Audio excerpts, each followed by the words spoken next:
ভালো না থাকে উপায় আছে আর? কোরবানির টাইম, চারিদিকে গরুর কারবার। দেশে থাকলে তোমার পাশের সিটটা কিন্তু আমিই বইতাম।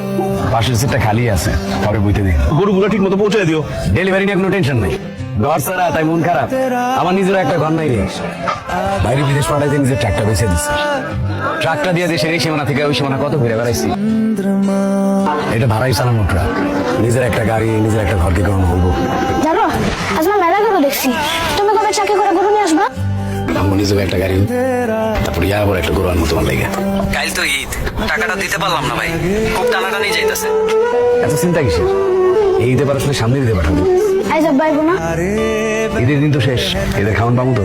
ঈদ তো এখনো শেষ হয় নাই, শুরু হইলো মাত্র। ঘর ফিরে পাইছো? ঈদে টাকা দিতে পারি নাই, এমন না দিতে পারা অনেক টাকা জমায়া তোমার জন্য কিনছি নতুন ট্রাক।